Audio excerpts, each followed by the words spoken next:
Hi guys! IBPS, CRP clerk పోస్టులయితే release చేశారు. వీళ్ళు మనకి ఆన్‌లైన్ ఎగ్జామినేషన్ ద్వారా అయితే రిక్రూట్‌మెంట్ అయితే చేసుకుంటారు.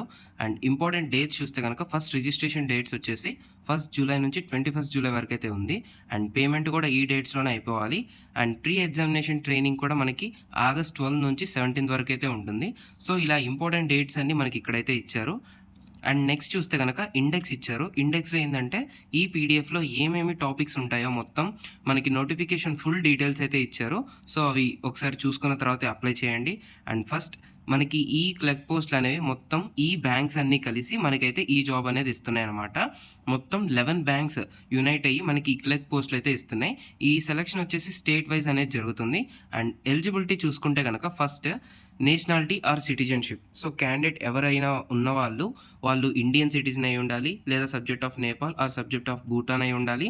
అండ్ లేదా టిబెటియన్ రెఫ్యూజ్ ఎవరైతే 1 జనవరి 1960 లోపల వచ్చుంటారో వాళ్ళకైతే ఇస్తారు. And person of Indian origin who has migrated from Pakistan నుంచి కానీ Burma, Sri Lanka, eastern Africa countries of Kenya, Uganda ఇలా వీటి నుంచి వచ్చిన వాళ్ళకైనా ఇస్తారనమాట. అండ్ ఏజ్ క్వాలిఫికేషన్ చూస్తే గనక మినిమం 20 ఇయర్స్ ఉండాలి. మాక్సిమం 28 ఇయర్స్ అయితే ఉండాలి. అండ్ క్యాండిడేట్ అనేవాళ్ళు నాట్ ఎర్లియర్ దెన్ 2/7/1996 లోపలైతే ఉండాలి. అండ్ లేటర్ 2004లో పుట్టిన వాళ్ళకి కూడా not eligible. And age relaxation చూస్తే గనక ఎస్సీ, ఎస్టీ వాళ్ళకి 5 ఇయర్స్, ఓబీసీ వాళ్ళకి 3 ఇయర్స్, పీడబ్ల్యూబీడీ వాళ్ళకి 10 years, ex service man or disabled ex service మ్యాన్కి అయితే ఒక +3 years and 8 years for disabled ex service man. And widows, divorce women వాళ్ళకైతే కనుక ఏజ్ కన్సెషన్ అనేది 35 ఇయర్స్ వరకైతే ఉంటుంది. అండ్ ఓబీసీ వాళ్ళకైతే 38 ఇయర్స్, ఎస్సీ, ఎస్టీ వాళ్ళకైతే 40 ఇయర్స్ అయితే ఉంటుంది. పర్సన్స్ ఎఫర్టెడ్ ఇన్ 1984 రియార్డ్స్ వాళ్ళకైతే 5 ఇయర్స్ అయితే ఉంటుంది. అండ్ నెక్స్ట్ రిజర్వేషన్స్ చూస్తే కనుక పీడబ్ల్యూబీడీ వాళ్ళకైతే అండర్ సెక్షన్ 34ని బట్టి వీళ్ళకైతే ఉన్నాయన్నమాట. సో, ఒక్కొక్కళ్ళ డిసేబిలిటీని బట్టి విజువలా, హియరింగా వాటి బట్టి రిజర్వేషన్స్ అయితే ఇక్కడ ఉన్నాయి. ఇవి ఒకసారి చెక్ చేసుకోండి. And guidelines for persons with benchmark disabilities or specified disabilities using a scribe.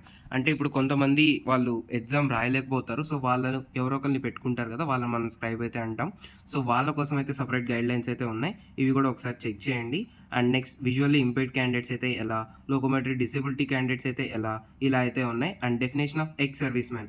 X service మ్యాన్కి ఎలాంటి రిజర్వేషన్స్ ఉన్నాయి, ఎటువంటి కండిషన్స్ ఉన్నాయో అవి చెక్ చేయండి.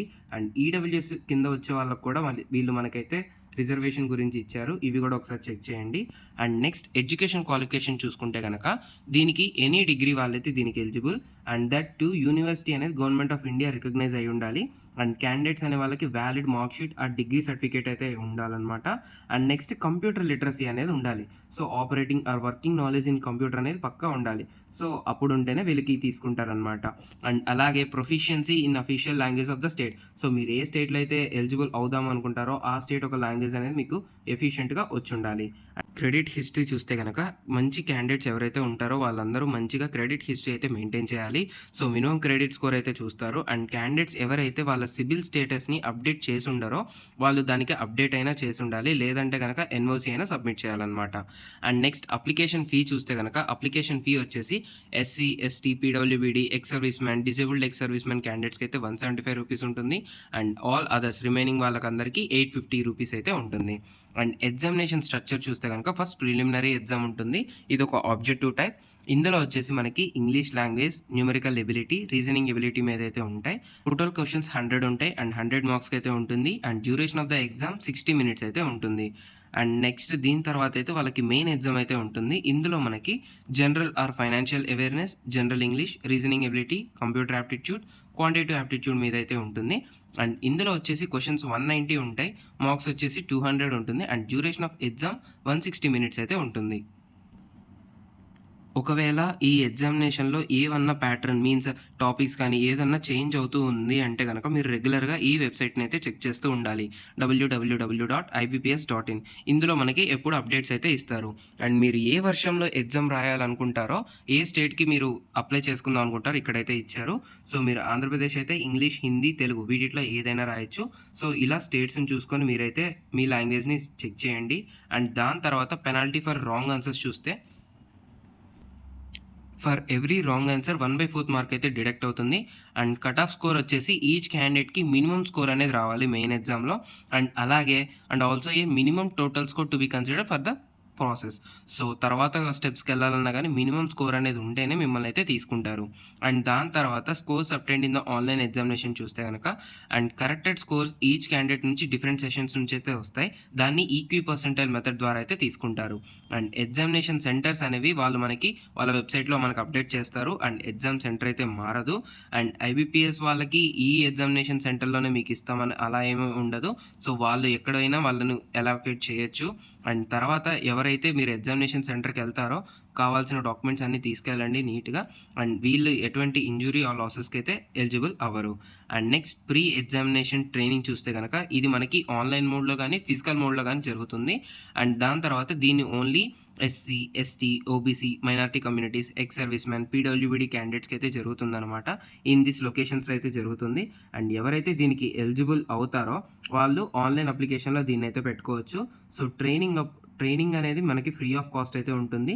And all other expenses like travelling, boarding, lodging ఇవన్నీ మనమే చూసుకోవాలి అనమాట. అండ్ తర్వాత రెస్పాన్స్ అండ్ అడ్మినిస్ట్రేటివ్ ఫీజిబిలిటీ దీన్ని బట్టి వాళ్ళు మన ప్రీ ఎగ్జామినేషన్ ట్రైనింగ్ సెంటర్ అనేది క్యాన్సిల్ చేయొచ్చు. లేదా ఆల్టర్‌నేట్ అరేంజ్‌మెంట్స్ అయినా చేస్తారు. అండ్ ఈ ట్రైనింగ్‌కి అటెండ్ అవుతున్నంత మాత్రాన బ్యాంక్స్‌కి అయితే మనకి జాబ్ ఎలిజిబుల్ అయినట్టు కాదు. అండ్ ప్రొవిజనల్ అలాట్‌మెంట్ చూస్తే గనక total marks online exam, main ఎగ్జామ్‌కి వచ్చేసి 200. సో, మార్క్స్ అనేవి 100 వరకు చూసుకొని దాన్ని బట్టి మనల్ని అయితే తీసుకుంటారు. అండ్ దాని తర్వాత చూస్తే గనక మనకి లిస్ట్ ఆఫ్ డాక్యుమెంట్స్ ఏవేవి సబ్మిట్ చేయాలైతే ఇచ్చారు. And original self attested photo copies అయితే మనం సబ్మిట్ చేయాలి. ఇక్కడ వచ్చేసి valid system generated printout of online application form registered. So, registration కోసం మనం సిఆర్‌పీ క్లబ్ 14 రిజిస్ట్రేషన్‌కి ఇచ్చిన అప్లికేషన్ అయితే తీసుకురావాలి. డేట్ ఆఫ్ బర్త్ సర్టిఫికేట్ అయితే తీసుకురావాలి. అండ్ ఫోటో ఐడెంటిటీ ప్రూఫ్ అయితే తీసుకురావాలి. And mark sheet and certificates for graduation ఇవి కూడా మనం తీసుకురావాలి. And caste certificate for SC, ST, OBC candidates అయితే తీసుకురావాలన్నమాట. అండ్ తర్వాత ఇన్‌కమ్ అండ్ అసెట్ సర్టిఫికేట్ అయితే ఫర్ ఈడబ్ల్యూఎస్ క్యాండిడేట్స్‌కి అయితే చూస్తారు. అండ్ డిస్ట్రిక్ట్ మెడికల్ బోర్డ్ నుంచి వచ్చిన సర్టిఫికేట్ ఫర్ పీడబ్ల్యూబీడీ క్యాండిడేట్స్ అయితే చూస్తారు. అండ్ ఎక్స్ సర్వీస్ మ్యాన్‌కి అయితే కూడా ఇచ్చారు.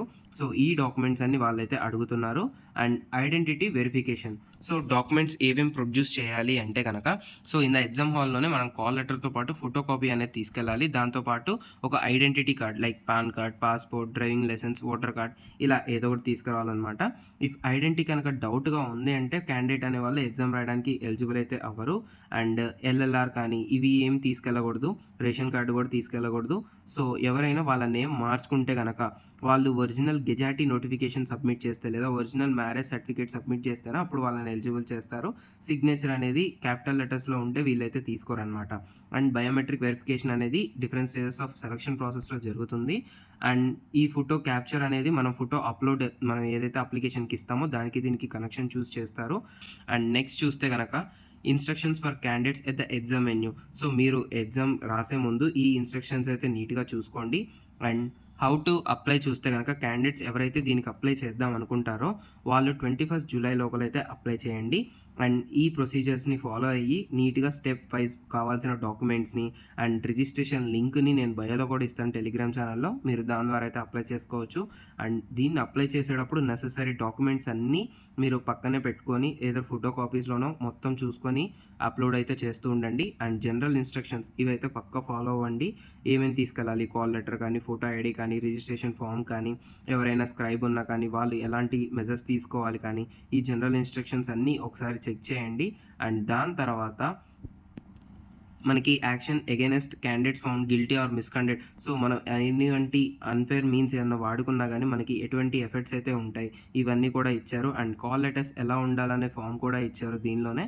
మనం దీన్నైతే ఒకసారి చెక్ చేయండి. అండ్ దీనిలో మన అప్డేట్స్ కోసం www.ibps.in వెబ్‌సైట్‌ని థరోగా చెక్ చేస్తూ అయితే ఉండండి.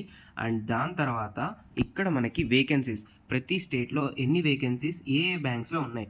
మనం చెప్పాం కదా ఈ క్లర్క్ పోస్టులు అనేవి మొత్తం 11 బ్యాంక్స్ కలిసి అయితే ఇస్తున్నాయని చెప్పేసి ఆ 11 బ్యాంక్స్ లిస్ట్ విచ్ స్టేట్ ఏ స్టేట్‌లో ఉన్నాయని చెప్పేసి అయితే ఇచ్చారు. సో, అండమాన్ అండ్ నికోబార్‌లో టోటల్‌గా అయితే అన్ని బ్యాంక్స్ కలిపి ఒకటే వేకెన్సీ ఉంది.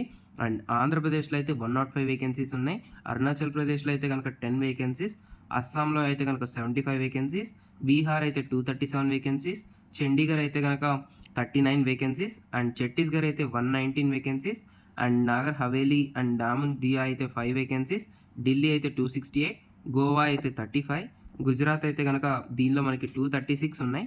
అండ్ హర్యానా అయితే 190 vacancies, Himachal Pradesh 67 vacancies, Jammu and Kashmir 20 vacancies, Jharkhand అయితే 70 వేకెన్సీస్, కర్ణాటక అయితే 457 వేకెన్సీస్ అండ్ కేరళ అయితే 106 వేకెన్సీస్, లడఖ్ అయితే గనక 3 వేకెన్సీస్, లక్షద్వీప్ అయితే ఇందులో మనకి ఏమీ లేవు అండ్ మధ్యప్రదేశ్లో 354 vacancies and Maharashtra 590 vacancies, Manipur అయితే కనుక 6 వేకెన్సీస్ అండ్ మేఘాలయ వచ్చేసి 3 వేకెన్సీస్, మిజోరాం వచ్చేసి 3 vacancies and Nagaland 6 vacancies, Odisha 107 vacancies, Puducherry 8 vacancies, Punjab 404 vacancies and Rajasthan 205 vacancies, Sikkim 5 vacancies and Tamil Nadu 665 vacancies, Telangana 104 vacancies, Tripura 19 vacancies, Uttar Pradesh 1246. So ఉత్తరప్రదేశ్లో మనకి హైయెస్ట్ నెంబర్ ఆఫ్ వేకెన్సీస్ అయితే ఉన్నాయి అండ్ ఉత్తరాఖండ్లో 29 వేకెన్సీస్, వెస్ట్ బెంగాల్ 9 వేకెన్సీస్ అయితే ఉన్నాయన్నమాట. ఇలా different states wise different vacancies list కూడా మనకి ప్రొవైడ్ చేశారు. ఏ బ్యాంక్లో కూడా ఇచ్చారు, ఇవి ఒకసారి చెక్ చేయండి. అండ్ నెక్స్ట్ ఎగ్జామినేషన్ సెంటర్స్ కూడా మనకి ఇచ్చారు. ఇది ఒక టెనేటివ్ లిస్ట్, మీన్స్ సెంటర్స్ ఎక్కడైనా మారచ్చు. సో డిఫరెంట్ స్టేట్స్లో ప్రిలిమినరీ ఎగ్జామ్, మెయిన్ ఎగ్జామ్ ఎక్కడ జరగచ్చు అన్న ఆ లిస్ట్ అయితే ఇచ్చారు. సో డిఫరెంట్ స్టేట్స్ది మొత్తం ఇచ్చేసారనమాట అండ్ 46 స్టేట్స్కి ఆ preliminary exam centres and main exam list కూడా ఇచ్చారు. And guidelines for scanning and upload documents చూస్తే కనుక ఆన్లైన్లో క్యాండిడేట్ ఎవరైతే అప్లోడ్ చేద్దాం అనుకుంటారో వాళ్ళ digital image of photography, signature, left thumb impression, handwritten declaration ఇవైతే ఉండాలి. అండ్ ఫోటోగ్రఫీ ఇమేజ్ అనేది ఎలా ఉండాలి అని చెప్పేసి అని ఇచ్చారు అండ్ ఎలా క్యాప్చర్ చేయాలి, ఫోటో క్యాప్చర్ చేసేటప్పుడు ఎలా ఉండాలి, మనం స్ట్రైట్గా చూడాలి, ఈ లెవెల్స్ అయితే ఇచ్చారు. ఇవన్నీ ఒకసారి చెక్ చేయండి అండ్ అప్లై చేసే ముందు ఈ నోటిఫికేషన్ని ఒకసారి క్లియర్గా చదివి దాని తర్వాత అప్లై చేయండి. అండ్ డిఫరెంట్ సర్టిఫికేట్ ఫామ్స్ అంతా ఇందులో అయితే ఉన్నాయి. All the best.